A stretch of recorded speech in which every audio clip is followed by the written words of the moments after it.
తాకట్లో ఉన్న మీ బంగారాన్ని విడిపించి ఆ రోజు ఆన్లైన్ రేటుకి కొంటాం. Sharma gold company.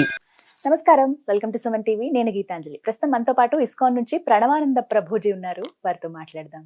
హరే కృష్ణ ప్రభుజీ. హరే కృష్ణ. ఎలా ఉన్నారు? భగవద్దయ. చాలా సంతోషం, ఎన్నో రోజుల తర్వాత కలిసాము. విశేషమైన సందర్భం ఇప్పుడు పూరి జగన్నాథుడు. ఎన్నిసార్లు తలుచుకున్నా, ఎన్నిసార్లు విన్నా ఆయన గురించి తనివి తీరదంతే. ఇంకా ఇంకా తెలుసుకోవాలనే కోరిక. అయితే ప్రస్తుతం ఏదైతే ఒరిస్సాలో ఉన్నటువంటి పూరిలో ఉన్నటువంటి ఆలయం గురించి ప్రభుజీ, యుగాల నాటిది ఈ ఆలయం అని చెప్తూ ఉంటారు. అక్కడ ఉన్నది అయితే ప్రత్యేకంగా ఆలయంగా చూసింది మాత్రం 1300వ శతాబ్దం నుంచి అప్పుడు నిర్మాణం అనేది జరిగిందంటారు. అంతకు ముందు అసలు ఎలా ఉండేది, అక్కడ స్వామి ఎలా కొలువై ఉన్నారు, ఈ వివరాలు తెలియచేయండి. పూరి క్షేత్రం చాలా విలక్షణమైన క్షేత్రము. చాలా అద్భుతమైన ఆలయ సంపద జగన్నాథ స్వామికి ఉన్నది. మీరు పూరి వెళ్ళారా? లేదండి. అయ్యో, తప్పకుండా వెళ్ళాలి. పూరి క్షేత్రంలో అద్భుతమైన దర్శనం మనకి జగన్నాథుడి కలుగుతూ ఉంటుంది. ఎంతో మంది మహారాజులు ఆ ఆలయాన్ని నిర్మాణం చేస్తూ పునఃనిర్మాణం చేస్తూ వస్తూ ఉన్నారు. మహారాజు ఇంద్రద్యుమ్న అనే మహారాజు వారు అక్కడ జగన్నాథ స్వామిని స్థాపన చేశారనమాట. వారి యొక్క ధర్మపత్ని గుండీచా. అందుకే ఇప్పుడు రథయాత్ర అప్పుడు జగన్నాథుడు మందిరం నుంచి బయలుదేరి గుండీచా మందిరానికి చేరుకుంటారు. అయితే వాళ్ళు తల్లిగారిగా భావిస్తారు, అత్తగా అంటారు. మథుర ఈ కురుక్షేత్రం నుంచి బృందావనం వరకు జరిగే యాత్ర కూడా అంటారనమాట. ఈ జగన్నాథ రథాన్ని గుండీచా మందిరానికి తీసుకెళ్లటం. అయితే చాలా విశేషం ఏంటి అంటే, ఇంద్రద్యుమ్న మహారాజు గారికి జగన్నాథుణ్ణి కృష్ణ దర్శనం చేసుకోవాలని చాలా కోరికగా ఉండేది. అప్పుడు ఏమైందంటే, అక్కడ నీలాచలం ఇప్పుడు ఉండే ప్రదేశాన్ని, ఇప్పుడు పూరి అంటున్నాం కదా, ఇంతకు ముందు నీలాచలం అనేవాళ్ళు అనమాట. నీలాచల నివాసాయ నిత్యాయ పరమాత్మనే అని వస్తుంది శ్లోకం. అయితే ఆ నీలాచలంలో నీలమాధవుడు అనే కృష్ణుడు ఉండేవాడు. ఆయన దర్శనం చేసుకోవాలని చాలా కోరిక. ఎవరికి? మన ఇంద్రద్యుమ్న మహారాజు గారికి. ఈయన అవంతి దేశం అంటే ఉజ్జయినిలో ఉండేవారు అనమాట. అయితే ఇక్కడ నుంచి ఒక మినిస్టర్ ని పంపిస్తారు. అయ్యా విద్యాపతి ఆయన పేరు, మీరు వెళ్ళి ఆ నీలమాధవుని దర్శనం చేసుకొని ఆయన ఎక్కడున్నాడో చెప్తే మేమందరం వచ్చి దర్శనం చేసుకుంటాము. అయితే అక్కడ ఒక ట్రైబల్ పీపుల్ కృష్ణుడిని వర్షిప్ చేస్తూ ఉండేవారు అనమాట. ఎవరిని రానిచ్చే వాళ్ళు కాదు. ఎందుకంటే అక్కడ ఒక నానుడు ఉంది, ఎవరైనా వేరే వాళ్ళు బయట వాళ్ళు వస్తే కృష్ణుడు మనకి దక్కకుండా పోతారు అని ఒక నానుడి. దాంతో ఈ విశ్వవసు అనే ఆయన అక్కడ ఉండే శబర జాతికి సంబంధించిన వాళ్ళే ఆ భగవత్ సేవ చేస్తుండేవారు. మీరు చూడండి, కృష్ణ సేవ అందరిది అండి. అది సనాతన ధర్మం యొక్క విశిష్టత. ఆ శబరి సేవించింది, గుహుడు సేవించుకున్నాడు రామచంద్రమూర్తిని. అందరూ ప్రేమతో సేవించుకోవచ్చు. భగవత్ సేవకి ఎవ్వరూ దూరం కారండి. అయితే ఈ వీళ్ళందరూ, ఈ ట్రైబల్స్ అందరూ కృష్ణుని సేవించుకుంటున్నారు. విద్యాపతి వెళ్ళి చాలా ప్రయత్నం చేస్తారు, ఎలా కనుక్కోవాలి ఇవే అంటే ఈయన అస్సలు తీసుకెళ్ళరు అనమాట. చాలా మంచి ఆయన విద్యాపతి, వీళ్ళ కోసం చాలా మంచి పనులు చేస్తాడు. అయినా సరే నిన్ను మాత్రం దర్శనాన్ని తీసుకెళ్ళామంటే. కొన్ని రోజులు ఉన్నాక ఈ విశ్వవసు వాళ్ళ కూతురు లలిత ఆవిడ్ని పెళ్లి చేసుకుంటాడు అనమాట విద్యాపతి. పెళ్లి చేసుకుని, ఇప్పుడు అల్లుడు కదండి, అల్లుడు అడిగితే చెయ్యాలి కదా. మామగారిని అడుగుతారు, అయ్యా ఆ కృష్ణ దర్శనం చేయించండి అన్నంగానే ఏం చేశారు తెలుసా? సరే అల్లుడు కాబట్టి తీసుకెళ్తాను, కానీ ఒక కండిషన్ ఏంటంటే నీకు చూపించాను అని కళ్ళకు గంతులు కట్టేస్తాడు. కళ్ళకు గంతులు కట్టేసి తీసుకెళ్తూ ఉంటారు. అయితే ఈయన తెలివిగా ఏం చేస్తాడంటే, ఒక బ్యాగ్ లో ఒక చిన్న క్లాత్ లో ఆవాలు పెట్టుకొని, ఆవాలు ముడిగట్టి నడుముకి పెట్టుకొని దానికి ఒక చిన్న హోల్ పెడతారనమాట. సన్నగా ఆవాలు కిందికి జారుతూ ఉంటాయి. అలా ఆయన మొత్తం వెళ్ళిన దారి మొత్తంలో ఆవాలు పడిపోయాయి. దర్శనం చేసుకున్నాడు. పట్టీలు దియంగానే నీలమాధవుడు అద్భుతమైన సుందరమైన స్వరూపం. అక్కడ నుంచి ఒక చిన్న పక్షి ఆ నీలమాధవ్ పక్కన ఉండే ఒక కుండ, రోహిణీ కుండం అని, అక్కడికి వచ్చి ముట్టుకోగానే టప్పని కిందకి జారిపోయి వైకుంఠమూర్తులు 4 చేతులతో పైకి లేసి వైకుంఠానికి వెళ్ళిపోయింది. తర్వాత అక్కడ ఉండే ప్రసాదాలు, మాలలన్నీ కూడా మెరుస్తూ ఉన్నాయన్నమాట, ఆ పుష్పమాలికలు. ఎందుకంటే స్వర్గం నుంచి తెచ్చిన పూలతో అలంకరణ చేశారు స్వామికి. అయితే అలాంటి ప్రదేశం చూసి అమ్మయ్య మా మహారాజు గారికి చెప్పొచ్చు అని వచ్చేసారు. కొన్ని రోజులలో ఏమంది, ఆవాలు ఎంత తొందరగా మొలకెత్తిపోతాయి కదండి. అయితే ఆవాల దారి మొత్తం తెలిసిపోయింది, ఇక్కడ నీలమాధవుడు ఉన్నాడు. సరే అని వెళ్ళి ఇంద్రద్యుమ్న మహారాజు గారికి చెప్తారు, అయ్యా నీలమాధవుడు అడ్రస్ దొరికింది, పదండి తొందరగా వెళ్దాం అనగానే అందరూ బయలుదేరిపోతారు. బయలుదేరిపోయి ఆ నీలమాధవ్ దగ్గరికి వెళ్ళి చూసేసరికి ఆయన అంతర్ధానం అయిపోతారు. అయ్యో. కనిపించాడు. ఎందుకంటే ఆ నానుడు ఉంది, బయట వాళ్ళు ఎవ్వరూ దర్శనం చేసుకోలేరు నీలమాధవుడిని అని. ఆయన అంతర్ధానం అయిపోతారు. రాజుగారు ఎంత బాధ అంటే అసలు చాలా బాధపడతారు. అయ్యో నా వల్ల అపరాధమైందా, నా వల్ల భగవంతుడు మాయమైపోయాడా అంటే అప్పుడు భగవంతుడు ఆయన కల్లో కనిపించి, అయ్యా నీ వల్ల కాదు, నేను బ్రహ్మగారి యొక్క 50 సంవత్సరాలు నీలమాధవుడుగా, బ్రహ్మగారి నెక్స్ట్ 50 సంవత్సరాలు నేను జగన్నాథుడుగా దర్శనం ఇవ్వాలనుకుంటున్నాను. కాబట్టి ఈ రోజు రాత్రి ఒక పెద్ద పెద్ద చెక్క ముక్కలు 3 సముద్రానికి నుంచి వస్తాయి. ఆ 3టిని తీసుకోండి, స్వామి యొక్క మూర్తులను తయారు చేయండి, వాటిని స్థాపన చేయండి అని చెప్తారు ఇంద్రద్యుమ్న మహారాజు గారు. సరే అని చూసేసరికి విశ్వవసు సాయంకాలం పూట వెళ్ళేసరికి అక్కడ 3 ఉంటాయి, వాటిని తీసుకొస్తారు. అప్పుడే విశ్వకర్మ, మనకి తెలుసు కదా దేవతలకి ఆర్కిటెక్ట్, ఆయన ఒక వృద్ధుడి రూపంలో వస్తారనమాట. వచ్చి అయ్యా నేను ఈ పని చేస్తాను, కానీ ఒకటే కండిషన్ ఏంటంటే తలుపులు పెడతాను, లోపలికి రాకూడదు, అయ్యాక నేను వచ్చి చెప్పేస్తాను పని అయిపోయింది అని. సరే ఆయన లోపలికి వెళ్ళిపోతారు. లోపలికి వెళ్ళిపోయి టక్ టక్ టక్ టక్ టక్ టక్ టక్ టక్ అని చప్పుడు వస్తుంది వస్తుంది వస్తుంది వస్తుంది వస్తుంది. కొన్ని రోజుల తర్వాత అయిపోతుంది. 1 రోజు 2 రోజులు 3 రోజులు 4 రోజులు ఓపిక పడతారు. ఎన్ని రోజులని చూడాలి, అసలే ముసలాయన వెళ్ళిపోయాడేమో మనకేం తెలుసు అని రాణి అప్పుడే చెప్పారు, ఏమైనా సరే నేను బయటకు వచ్చేంత వరకు తలుపు తీయకూడదని. ఈ రాణికి ఓపిక పట్టలేదు, ఏం జరుగుతుంది కదా అని వెళ్ళి తలుపు తీసేశారు. తలుపులు తీసేసరికి లోపల ఉన్న ఆయన మాయమైపోయాడు. మూర్తులు అలానే సగం సగం చెక్కిన మూర్తులు ఉండిపోయాయి. ఇప్పుడు ఎలా అయితే మీరు చూస్తారు, పాదాలు లేవు ఆయనకి, చేతులు కూడా ఇలా ఉంటాయి అంతే, దానికి చేతులు ఏమి ఇలా మనకి చేతులు కనిపిస్తున్నట్టు కనిపించదు. కాబట్టి అలా సగం నడుం వరకే ఉన్నట్టు ఉంటుంది, కింద ఏమి ఉండదు. అలా అయిపోయేశారు అన్నమాట మూర్తులు. ఇప్పుడు చాలా బాధ. ఫస్ట్ టైం ఏమో మాయమైపోయారు, సెకండ్ టైం సగంగా అయిపోయింది. ఇప్పుడేంట్రా దేవుడా అని అంటే మళ్ళీ ప్రార్థన చేస్తే స్వామి చెప్పారు, అయ్యా నేను ఇదే రూపంలో దర్శనం ఇవ్వాలనుకుంటున్నాను, కాబట్టి ఇలానే స్థాపన చెయ్యి అని అన్నారు. అయితే జగన్నాథ స్వామిని ఆ రూపంలో ఎందుకు వచ్చారనేది కూడా ఒక రహస్యం. మనకి ద్వారకలో రాణులందరూ కూడా బృందావనంలో భగవానుడు ఎలాంటి లీలలు చేయాలో తెలుసుకోవడానికి ఉత్సాహం చూపించారు. ఎందుకంటే కృష్ణుడు ఎప్పుడు బృందావనాన్నే తలుచుకుంటూ ఉండేవారు. యశోద, నంద, గోప, గోపి వీళ్ళ గురించి అంటూ ఉంటే ఎవరబ్బా వీళ్ళందరూ, అసలు వీడికి వాళ్ళకి ఏం సంబంధం అంటే రోహిణీదేవి చెప్పిందనమాట, నేను చెప్తాను కానీ ఒకటి ఏంటంటే బయట ఎవరో కాపలాగా ఉండండి, ఎందుకంటే కృష్ణుడు కానీ విన్నాడు అనుకోండి బృందావనానికి వెళ్ళిపోతాడు మీ అందరిని వదిలేసి, కాబట్టి సుభద్రని కాపలా పెడతారు. కృష్ణుడు బలరాముడిని ఆపండి వినకుండా అని లోపల కథలన్నీ చెప్తున్నారు, బృందావనంలో ఇలా జరిగింది అలా జరిగిందని. అంత లోపల సుభద్రాదేవి ఆనందంతో ఎప్పుడైనా ఆశ్చర్యంతో మన నేత్రాలు పెద్దగా అయిపోతాయి కదండి, అలా సుభద్ర పెద్దగా అయిపోయింది, నేత్రాలన్నీ పెద్దగా అయిపోయాయి, శరీరంలో ఉండే అవయవాలన్నీ లోపలికి వెళ్ళిపోయాయి ఆనందంతో. అది మహాభావ స్థితి అంటారు, మహానందం. అలా అయిపోయేసరికి కృష్ణుడు బలరాములు చూస్తున్నారు, అదేంటి సుభద్ర ఇలా అయిపోయింది, ఏమవుతుంది అక్కడ అని వెళ్ళి వీళ్ళు కూడా వింటున్నారు అనమాట. వీళ్ళు కూడా ఉంటుంటే వీళ్ళ నేత్రాలు కూడా పెద్దగా అయిపోయి శరీరంలో ఉండే అంగాలన్నీ కూడా లోపలికి వెళ్ళిపోయాయి.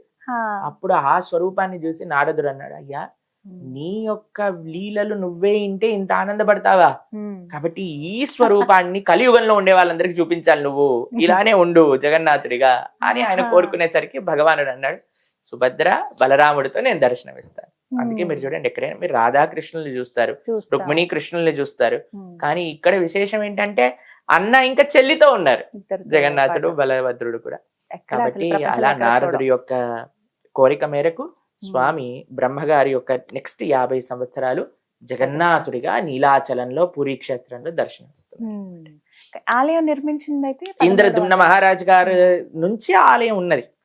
అయితే అక్కడ ఇంకో విశేషం, ఇంద్రద్యుమ్న మహారాజు గారు అనుకున్నారు ఎవరితో ఈ ప్రతిష్ఠ చేయించాలి అని అంటే బ్రహ్మగారి కంటే గొప్పవారు ఎవరు ఉంటారు, బ్రహ్మగారిని తీసుకొస్తానని భూలోకం నుంచి బయలుదేరి బ్రహ్మలోకానికి వెళ్ళారు.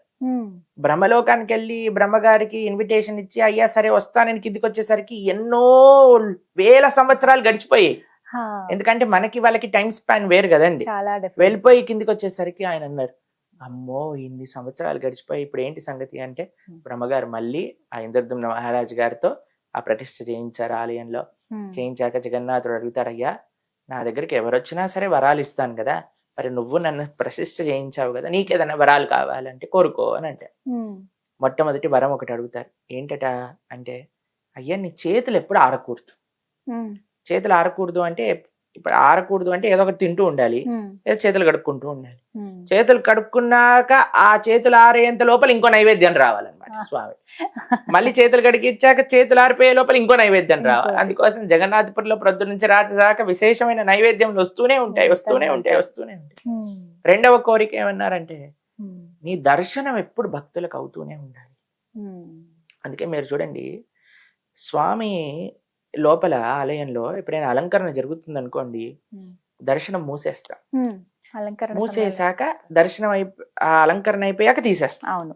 కానీ జగన్నాథపురంలో అలా కాదండి, భక్తులు వెళ్తూనే ఉంటారు, స్వామి అలంకరణ తీసేస్తారు, భక్తుల ముందే స్వామికి అలంకరణ చేస్తారు. ఆహా. ఎందుకంటే ఆయనకి ఎప్పుడు దర్శనమే అనమాట. ఉమ్, నిత్యం. మనం మీరు సాయంత్రం పూట బడా శృంగార్ అంటారనమాట. చూస్తుంటే మన ముందే జగన్నాథుడు బట్టలన్నీ తీసేస్తారనమాట. తర్వాత మళ్ళీ బట్టలన్నీ వేసేసి నగలన్నీ పెట్టి పూలమాలన్నీ వేసి చాలా బాగుంటుంది. ఉమ్. అలా దర్శనం చేయిస్తారు. మూడవది ఏమన్నాడు తెలుసా, నాకు అసలు పిల్లలు ఉండకూడదు అని. అందరు పిల్లలు కావాలి అని అడుగుతారు అడుగుతారు, ఈయన పిల్లలు ఉండకూడదు అంటారు. ఎందుకంటే మా పిల్లలు, వాళ్ళ పిల్లలు, వీళ్ళ పిల్లలు, ఇది మా తండ్రి కట్టించింది, మా తాత కట్టించింది, మా వాళ్ళది గుడి అని పెత్తనం చెలాయిస్తారు, కాబట్టి నాకు పిల్లలు వద్దయ్యా అని నిస్వార్థ భావం. ఉమ్. భక్తులకి భగవంతుడికి మాత్రమే సేవ చేయాలి అని ఇంద్రద్యుమ్న మహారాజు గారు ఆ గుడి కట్టించారు. ఉమ్. కాబట్టి చాలా ప్రేమ ఉండాలండి. ఇప్పుడు ప్రేమ ఉన్న వాడికి తెలుస్తుంది. ఉమ్. మనము మీరు మా ఆశ్రమానికి వచ్చినప్పుడు ఉమ్. మనం ఒక వీడియో చేసాం, బృందావన్ బిహారీ టెంపుల్ లో ఉమ్. ఆ స్వామికి ఎలా అలంకరణ చేస్తారు, అసలు స్వామికి ఎంత ఎలా బాగుంటారు ఆయన. నైవేద్యం పెడతారు, స్వామికి ఎలా ఏసి స్వామిని పెడతారు పడుకోబెట్టి. అంటే కొంతమంది ఉమ్. ఆ వీడియో క్లిప్పింగ్స్ ని తీసి, మీరు చూసారా ఆ వీడియోస్, ఉమ్. ఆ వీడియో క్లిప్పింగ్స్ ని తీసి ఉమ్. చూసారా వీళ్ళు రాళ్ళకి ఏసీలు పెడతారట, ఆ, ఏసీ రాళ్ళకి పడుకోబెడతారట, రాళ్ళకి గుడి కడతారట, అవును, రాళ్ళకి అన్నారు. బట్టలు మారుస్తారు కదా అని చేశారు కొంతమంది. ఉమ్. ఇప్పుడు చూడండి, పచ్చకామర్లు ఉన్నవాడికి ప్రపంచం అంతా పచ్చగా కనిపిస్తుంది. అంతే. భక్తి లేని వాడికి భగవంతుడు సాక్షాత్తుగా వచ్చిన బండరాయి కిందనే వస్తుంది. ఉమ్. కానీ ఎలాంటి హృదయం భక్తి ఉన్నవాడికి కదండి. ఇప్పుడు చూడండి, ఉమ్. ఒక దేశ జెండా ఉమ్. మీరు చూసారనుకోండి, మీకు ఏమనిపిస్తుందండి? దేశభక్తి దేశభక్తి వస్తుందా వెంటనే? మనకి ఇప్పుడు అక్కడ జెండా పడిపోయింది అనుకోండి, ఏం చేస్తారు మీరు? వెంటనే తీస్తాం, తీసి కళ్ళకద్దుకొని లోపల పెట్టుకుంటారా? ఎందుకంటే అది ప్రతిబింబిస్తుంది, మన దేశాన్ని మొత్తం జెండాలో ప్రతిబింబిస్తుంది. అవునా కదా? మీరు ఒక వీడియో చూసుంటారు, ఒక దగ్గర ఒక సమిట్ జరుగుతుంటే వాళ్ళు ఏ ప్రైమ్ మినిస్టర్ ఎక్కడ నించోవాలి అని మార్కింగ్ కి ఫ్లాగ్స్ పెట్టారనమాట. మీరు చూసారా? నరేంద్ర మోదీ గారు ఇలా నడుచుకుంటూ వెళ్తారు, దేశ జెండా చూడంగానే వెంటనే తీసి ఇలా జేబులో పెట్టుకుంటారు. దాన్ని చూసి పక్కన ఆయన కూడా కంగారు పడి, ఆయన పాపం లావుగా ఉన్నారు, వంగలేకపోతే ఇలా వంగి తీసారి లోపల పెట్టుకున్నారండి. ఎందుకంటే ఆ దేశ జెండా దేశాన్ని ప్రతిబింబిస్తుంది, ఆ భావన మనకు కలుగుతుంది. ఇప్పుడు చూడండి, మీ దగ్గర మీ అబ్బాయి ఫోటో ఉందనుకోండి, ఎప్పుడైనా మీరు మిస్ అవుతున్నారు అనుకోండి, ఫోటో చూస్తారు కదా, అంతే స్క్రీన్ సేవర్ లో పెట్టుకుంటారు, లోపల వాట్సాప్ దాంట్లో పెట్టుకుంటారా లేదా? ఆ ఫోటో చూస్తే మనకి స్వామి గుర్తొస్తాడు. మనం ఏ వ్యక్తిని అయితే ప్రేమిస్తున్నా ఆ వ్యక్తి గుర్తొస్తాడు. విగ్రహం కేవలం అలాంటిది కాదండి, విగ్రహం సాక్షాత్తుగా భగవంతుడే. ఎందుకంటే ఆ స్వామి యొక్క రూపాన్ని అందులోకి ఆవాహన చేస్తాం, ప్రాణ ప్రతిష్ఠ చేస్తాం. ఇది కేవలం భక్తి ఉన్నవాడికే భగవంతుడు ఆ విధంగా గోచరిస్తాడు. భక్తి లేని బండరాయి మనసు ఉన్నవాడికి బండరాయి కనిపిస్తాడు కదా. కాబట్టి మూర్ఖంగా వారే వాళ్ళకి ఈ ప్రపంచంలో ఏమి మనం సమాధానం చెప్పలేము. కాబట్టి భక్తి భావనతో భగవంతుడిని చూడటం నేర్పించింది సనాతన ధర్మం. దేశం పట్ల, తల్లిదండ్రుల పట్ల, భగవంతుడి పట్ల ఈ యొక్క మేము ఇటీవలే పాశ్చాత్య దేశాలకు వెళ్ళేసి వచ్చాము.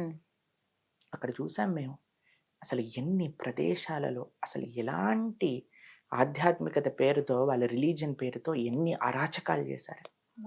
వాళ్ళని అంటూ ఉంటారు, అక్కడికి వెళ్ళి చూస్తే మీరైతే ఆశ్చర్యపోతారు అసలు ఎలాంటి అరాచకాలు చేశారు ఈ ఎవరైతే శాంతి మతాలని చెప్పుకుంటూ తిరుగుతూ ఉన్నారు వాళ్ళు. కాబట్టి మనకు వచ్చి పాఠాలు చెప్తారు, ఫస్ట్ వాళ్ళ చరిత్రను వాళ్ళు పరిశీలన చేసుకోవాలి ఏం చేశారు అని. కాబట్టి భగవంతుడికి భక్తియే, భగవంతుడిని ప్రేమించటమే సనాతన ధర్మము, ఇంకా ఏది కాదు. అదే మన ఇంద్రద్యుమ్న మహారాజు గారి యొక్క జీవితంలో కూడా చూసుకోగలం.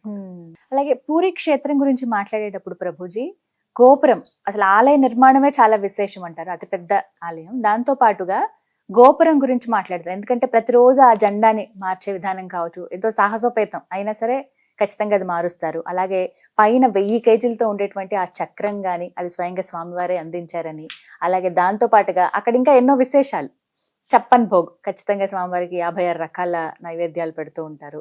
దాంతో పాటుగా చూసుకుంటే ఇంకా విశేషం రథయాత్ర. ఈ వివరాలు మీ ద్వారా వినాలనుకుంటున్నాం. ఒకటి మీరు నీలి చక్రం గురించి చెప్పారు. ఆ చక్రాన్ని నీలి చక్రం అంటారు. నీలి చక్రం. బ్లూ కలర్ లో ఉంటుంది అనమాట Hmm. యాక్చువల్ గా. అయితే ఒక కథ ఉంది దానికి, ఎలా ఆ చక్రం వచ్చింది అని. ఉమ్. స్వామి చేతిలో చక్రం ఉంటుంది తెలుసు కదా, Hmm. సుదర్శనం సుదర్శన అని అంటారు. చక్రం. ఉమ్. సుదర్శన చక్రానికి ఒకసారి అనిపించిందట, నాకంటే గొప్ప భక్తుడు ఎవరున్నాడు, ఎప్పుడు స్వామి చేతిలోనే ఉంటాను అని అనుకున్నాడు ఆ, సుదర్శనుడు. లీల కోసం అండి. ఆ, అయితే భగవంతుడు పసిగట్టేశాడు. ఇప్పుడు చూడండి, మన లోపల ఎలాంటి భావనలు ఉన్నాయని భగవంతుడు తెలియదా చెప్పండి. ఖచ్చితంగా ఇంకో తెలుస్తాయి విషయం ఆయనకి. చెప్తాను. ఒకసారి ఒక పిల్లవాడు ఇలా కూర్చున్నాడు చైర్ పైన, ఇలా ఏదో పడుకున్నట్టు చేసి టామని కింద పడిపోయాడు. ఉమ్. పడిపోగానే అని ఏడవటం ప్రారంభమైన వాళ్ళ అమ్మంది, నాన్న గులాబ్ జామున్ పెడతాను, ఇప్పుడు నీ ఫేవరెట్ స్వీట్ చేసుకొని వస్తాను, ఏడవక ఆపు నాన్న అంటే ఆపేసి వెంటనే వాళ్ళ అమ్మ పరిగెత్తుకుంటూ గులాబ్ జామున్ తీసుకొచ్చి 4-5 గులాబ్ జాములు తినిపించగానే ప్రశాంతం అయిపోయాడు. పిల్లవాడు అనుకున్నాడు, అమ్మయ్య నేను ఏడుస్తే గులాబ్ జాములు వస్తాయి అని. వాళ్ళ అమ్మ వెళ్ళంగానే మళ్ళీ టంగ్ అని కింద పడిపోయి వాడంతటి వాడే ఆ అని ఏడవటం ప్రారంభం చేశాడు. వాళ్ళ అమ్మ వస్తుందా మళ్ళీ బయటికి? రాదు. వస్తుందా అండి? వాళ్ళ అమ్మకి తెలుసు ఏది నిజం ఏది అబద్ధం. ఉమ్. చూడండి, ఒక తల్లికి తెలిసినప్పుడు అందరినీ సృష్టించిన వాడు పరమాత్మ వాడికి ఎందుకు తెలియదండి? తెలుసు. మనం ఏ భావంతో వస్తున్నాం, మనలే ఆయన గుడికి ఎందుకు వస్తున్నామో ఆయనకు తెలుసు, పూజ ఎందుకు చేస్తున్నాం ఆయనకు తెలుసు. ఏదో కావాలి నా దగ్గర నుంచి, ఏ ఏదో మనసుతో పోవాలి, ఉన్నావో. ఏదో రావాలి, ఈ రెండిటి కోసమే పూజ చేస్తే ప్రేమ అంటారా దాన్నండి? ఉమ్. ఉమ్. అయ్యా మీరు నన్ను ఎందుకు ప్రేమిస్తున్నావు బాబు అంటే, నీ లోపల నీ ఆస్తి కోసము అని చెప్పామనుకోండి ఎలా ఉంటుంది, అలానే భగవంతుడికి కూడా ఉంటుంది. ఈ కోరిక కోసం ఆ పూజ చెయ్యి, ఆ కోరిక కోసం ఈ పూజ చెయ్యి, ఈ దీపం పెట్టు, ఆ మంత్రం చెప్పు, ఇలా హోమం చెయ్యి, ఇలా ధూపం వెయ్యి, ఇలా చేసామనుకోండి కేవలం కోరికల కోసం. ప్రేమతో చేయండి, అది వేరే విషయం. ఉమ్. ప్రేమ వేరు, కోరిక కోసమే చేయటం వేరండి. ఖచ్చితంగా వేరు. ఎందుకంటే కర్మ నుంచి మనం తప్పించుకోలేమండి. ఉమ్. ఏమనుకుంటున్నారు మీరు? పూజ చేసి బొట్టు పెట్టి దీపం పెట్టేస్తే కర్మ పోతుంది అంటారా? పోతుంది, కానీ ఆ తప్పు చేసే కర్మ ప్రవృత్తి పోదు. ఆ, అది ఎప్పుడు పోతుంది? ఎప్పుడైతే మనం ధర్మం ఏంటో అధర్మం ఏంటో తెలుసుకుంటాం. ఉమ్. అది ముఖ్యం మనకి. ఉమ్. ఈ ఆధ్యాత్మిక కార్యక్రమాలు, ఈ పూజా పునస్కారాలు చేస్తూనే మనకి భగవంతుడు ఏంటి, ధర్మం అంటే ఏంటి వినాలి. ఉమ్. అది ఎక్కడ చెప్పున్నది? మంచిగా భగవద్గీతలో చెప్పున్నది. ఉమ్. అందుకే మనము భగవద్గీత ఒక కోర్స్ చేస్తున్న. ఉమ్. 7 జూలై ఓ. ద్వాదశి, తొలి ఏకాదశి మరుసటి రోజు నుంచి ఉమ్. సాయంకాలం పూట 7:30 నుంచి కేవలం 1:30 సేపు మాత్రమే, 18 రోజులు. ఉమ్. పిల్లలు, పెద్దలు, యువతి, యువకులు ఓ. అందరూ కూడా చక్కగా 18 రోజులు వింటే మొత్తం భగవద్గీత అర్థమైపోతుంది. ఆ. అలా మనం ప్రణవానంద దాస్ ఛానల్లో ఉమ్. మనం లైవ్ లో పెడతాం అనమాట. అందరూ వీక్షించవచ్చు ఈ కార్యక్రమాన్ని. అయితే తప్పకుండా. ఎందుకు చెప్తున్నామంటే, ఉమ్. ఇలా ధర్మం ఏంటి, అధర్మం ఏంటి, మంచి ఏంటి, చెడేంటి, మనం ఏం చేయాలి, చేయకూడదు అని తెలుసుకున్నప్పుడే కదండి మనం బాగుండగలుగుతాం. అవును. కాబట్టి ఆ కర్మ చేసే ఆ దానికి ఫుల్ స్టాప్ అయిపోతుంది.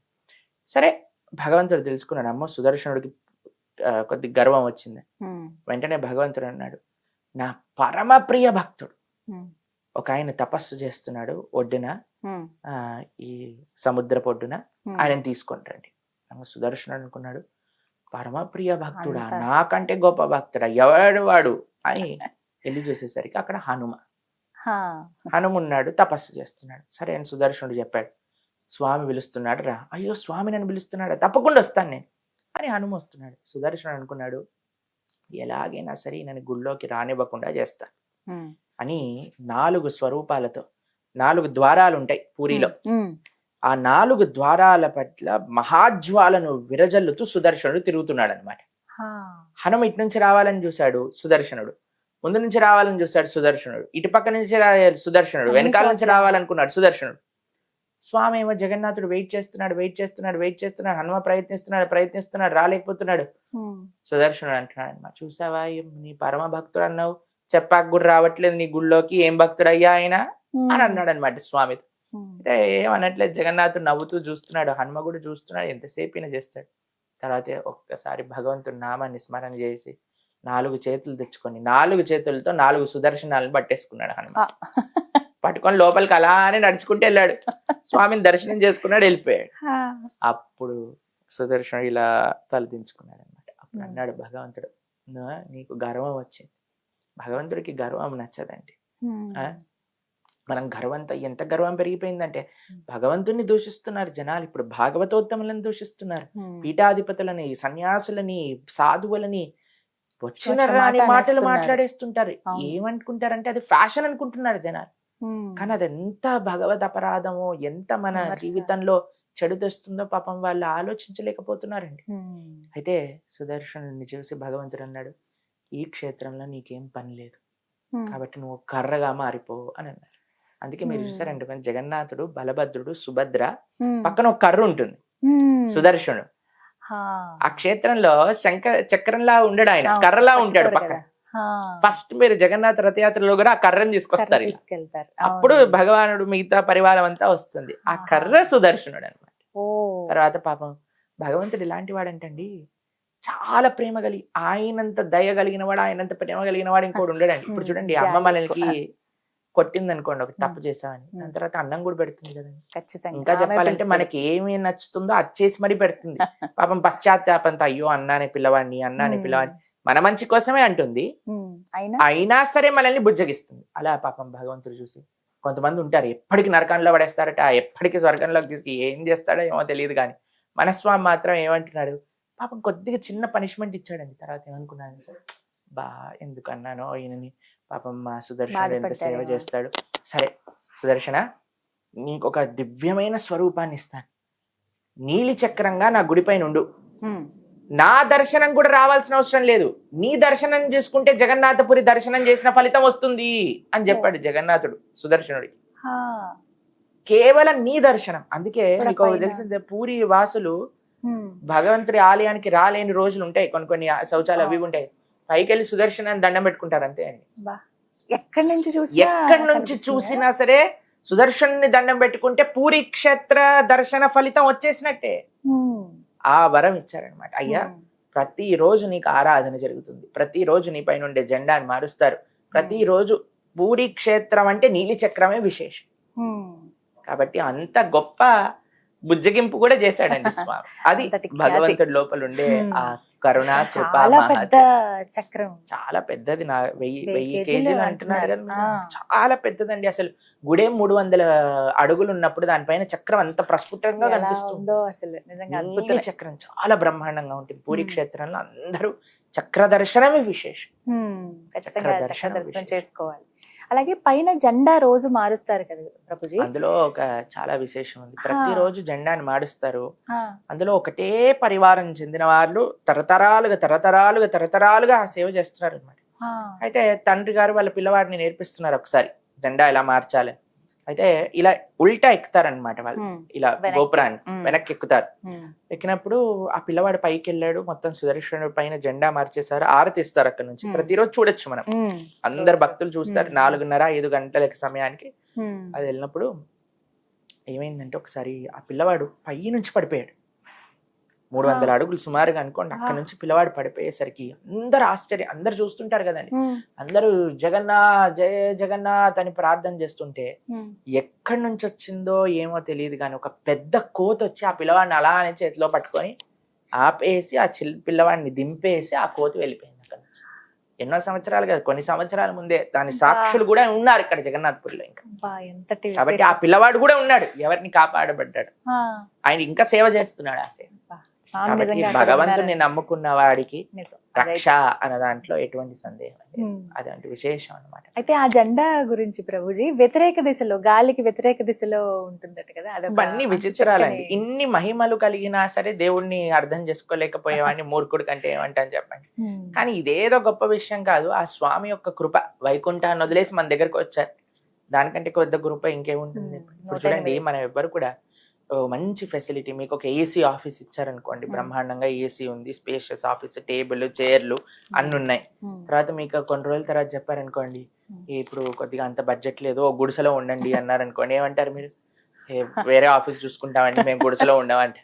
ఎందుకంటే మంచి ఫెసిలిటీని వదిలేసి మనం చెడు ఫెసిలిటీకి వెళ్ళాలనుకోం కదండి. వైకుంఠంలో వదిలేసి భగవంతుడు ఈ లోకంలోకి వచ్చాడంటేనే ఎంత విశేషం చెప్పండి. వైకుంఠంలో ఎలాంటి సేవలు చేస్తారంటే తెలుసా అండి, వైకుంఠంలో దుమ్ము లేదు, పొల్యూషన్ లేదండి, కానీ లక్ష్మీదేవి ఎప్పుడు తుడుస్తూనే ఉంటుందట. ఎందుకంటే మా స్వామి వచ్చినప్పుడు అంత చకాచక్ ఉండాలని, దుమ్ము లేని ప్రదేశంలో కూడా తుడుస్తూనే ఉంటుందట ఆవిడ. అంటే ఎంత ప్రేమగా చూసుకుంటారో భగవంతుని ఆలోచన చేయండి. శ్రీమతి రాధారాణి గోలోక బృందావనంలో ఇప్పటి వరకు ఒక్క ఐటెం కూడా రిపీట్ చేయకుండా వండుతుందట అండి కృష్ణుడికి ప్రతిరోజు.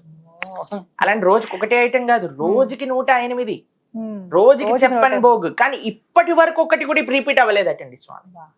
ఎంత ప్రేమగా చూసుకుంటా. ఆ లోకాన్ని వదిలేసి ఇలాంటి జనాలు, భగవంతుడిని దూషించే వాళ్ళు, భగవంతుడి గురించి చెడు మాట్లాడే వాళ్ళు, అలాంటి భగవంతుడిని కేవలం కోరికల కోసమే వాడు వెనకాల పడేవాళ్ళు, అలాంటి జనాలు ఉన్న ఈ ప్రదేశం కూడా వచ్చి మనల్ని కాపాడాలని చూస్తున్న వాడికి ఎంత ప్రేమ చెప్పండి. కాబట్టి ఆ జెండా గొప్పదా, అటువైపు గొప్పదా అంటే అవన్నీ తర్వాత, కానీ ఆ స్వామి వచ్చాడు మన కోసం, దానికంటే గొప్ప అద్భుతం ఏముంది. కాబట్టి ప్రేమతో భగవంతుని ఆరాధన చేయాలి. ఈ ప్రేమించటం భగవంతుడికి భక్తి అనేది నేర్పిస్తుంది భాగవతం, భగవద్గీత. అందుకు సనాతన ధర్మంలో ఉండే వాళ్ళందరూ ముఖ్యంగా మన కేంద్రం ఏంటంటే భగవద్గీత, భాగవతాన్ని అర్థం చేసుకోవటం, భగవంతుడి పట్ల ప్రేమను పెంచడం. అది నిజమైన ధర్మం. సవై పుంసాం పరో ధర్మో యతో భక్తిర్ అదోక్షజే. అన్నిటికంటే గొప్ప ధర్మం ఏంటి అంటే భగవంతుని ప్రేమతో ఆరాధన చేయటం. అదొకటే మనం చేయగలిగే పని. రథయాత్ర చాలా ప్రత్యేకం కదా ప్రభుజీ. రథయాత్ర చాలా మంది వెళదాం అనుకుంటారు, వెళ్ళలేని వాళ్ళకి ఏదన్నా ఒక ఉపాయం చెప్పండి. చాలా బ్రహ్మాండంగా ఉంది. మన హైదరాబాద్ లో కూడా రథయాత్ర జరుగుతుంది 27వ తారీఖున. ప్రభుపాదుల వారి యొక్క దయ వల్ల ప్రపంచం మొత్తం రథయాత్ర జరుగుతుంది. నిజంగా అసలు మీరు ఏ ప్రపంచంలో ఏ దేశానికి వెళ్ళినా సరే రథయాత్ర జరగకుండా లేదు ఇప్పుడు. అది ప్రభుపాదుల వారి మహత్యం. మీకు ఒక విషయం తెలుసా? ఇస్కాన్ లోకి జగన్నాథ స్వామి ఎలా వచ్చారో తెలుసా అండి మీకు? ప్రభుపాదుల వారు అమెరికాలో ఉన్నారు. వారికి ఒక శిష్యురాలు ఉన్నారు, మాలతీదేవి అని. అయితే ఆవిడ ఒకసారి ఒక ఇండియన్ స్టోర్కి వెళ్ళారనమాట అమెరికాలో. అయితే అక్కడ ఈవిడ కనిపించారు, ఎవరో నల్లగా ఏదో ఉన్నారు, బొమ్మలా ఉంది, బాగుంది కదా అని ఆవిడ కొని తీసుకొచ్చి ప్రభుపాదుల వారి టేబుల్ మీద పెట్టారనమాట. పెట్టంగానే ప్రభుపాదుల వారు చూడంగానే వెంటనే ఆ ఆసనం పై నుంచి నిల్చొని సాష్టాంగ దండవత్ ప్రణామం చేశారు. ఈవిడికి ఏం అర్థం కాలేదు, ఏంటబ్బా ప్రభుపాదుల వారు ఇలా చేస్తున్నారు ఏంటని అని అంటే ప్రభుపాదుల వారు అన్నారు, ఈయనతో పాటు ఒక బ్లూ ఇంకా వైట్, ఎల్లో ఇంకా వైట్ లో ఇంకెవరైనా ఉన్నారంటే ఇంకా ఇద్దరు ఇలాంటివే బొమ్మలు ఉన్నాయి, వాళ్ళని కూడా పట్టుకోండిరా అన్నారు. మళ్ళీ షాప్ కి వెళ్ళి ఆ రెండు తీసుకొచ్చారనమాట. ప్రభుపాదుల వారు చెప్పారు ఆవిడకి, ఈయన జగన్నాథుడు, బలభద్ర, సుభద్ర, ఆయనంతటా ఆయనే ప్రభుపాదుల వారి దగ్గరికి వెళ్ళారు. అప్పుడు ప్రభుపాదుల వారు అనుకున్నారు, అయ్యో జగన్నాథుడు వచ్చారు మన దగ్గరికి, వీరి కోసం రథయాత్ర చేయాలని మొట్టమొదటి రథయాత్ర ప్రారంభం చేశారు యుఎస్ లో. అప్పుడు శాన్ ఫ్రాన్సిస్కోలో రథయాత్ర, న్యూయార్క్ లో రథయాత్ర, లాస్ ఏంజల్స్ లో రథయాత్ర, లండన్ లో రథయాత్ర, ఆఫ్రికాలో రథయాత్ర, ఆస్ట్రేలియాలో రథయాత్ర, న్యూజిలాండ్ లో రథయాత్ర, రష్యాలో రథయాత్ర. ప్రపంచంలో ఎక్కడికి వెళ్ళినా అప్పటి నుంచి ప్రభుపాదుల వారు జగన్నాథ స్వామి వారి యొక్క వైభవాన్ని అన్ని చోట్ల ప్రచారం చేశారు. ఇంకా ఇబ్బంది లేదు. కాబట్టి మనకి రథయాత్రకి వెళ్ళి సేవించుకోలేని వాళ్ళకి ప్రతి ఊర్లో రథయాత్ర జరుగుతుంది. హైదరాబాద్ లో 27వ తారీఖు ఉంది, మా ఆదిలాబాద్ లో 28వ తారీఖు ఉంది. ఆ జగన్నాథ స్వామి బయలుదేరినప్పటి నుంచి రిటర్న్ వచ్చే ఆ వారం రోజుల పాటు రథయాత్రలు అన్ని జరుగుతూనే ఉంటాయి. కాబట్టి చక్కగా సేవించుకోండి. టీవీ మాధ్యమంలో అయితే అందరు సేవించుకుంటున్నారు స్వామి యొక్క వైభవ్యమైన. ఇంకా అవకాశం ఉందంటే పూరికి వెళ్ళొచ్చు. మనం ఏం చేయాల్సిన అవసరం లేదు, నించుంటే చాలు మనల్ని తీసుకెళ్లిపోతారు అక్కడ. కాబట్టి కొద్దిగా నగలమ్మని జాగ్రత్తగా లక్షల్లో ఉంటారు. లక్షలు అంటే మనకి అసలు గణనం తెలియదండి. దేవతలందరూ కూడా వచ్చేస్తారు ఆ రోజు. కాబట్టి ఎంతమంది వస్తారు, ఎలా వస్తారు, అసలు ప్రొద్దున పూట వస్తారు, రాత్రి ఖాళీ అయిపోతుంది పూరి. అదే అర్థం కాదు, రథయాత్ర కోసం వచ్చేస్తారు. ఎందుకంటే అది చాలా మహోన్నతమైన ఇది, చాలా అద్భుతమైన ప్రారంభం ఎంత బాగుంటుందో ముగింపు కూడా అంతే చక్కగా బ్రహ్మాండం. అసలు టీవీలో చూస్తేనే, ఆ జగన్నాథుడిని చూస్తేనే అసలు ఎంత ఆనందం కలుగుతుందంటే, అసలు రూపం ఎలాంటి రూపం అసలు స్వామిది, ఆ నవ్వు, ఆ నేత్రాల, స్వామి వైభవం చాలా అద్భుతం. చక్కగా వివరించారు. హరే కృష్ణ. హరే కృష్ణ.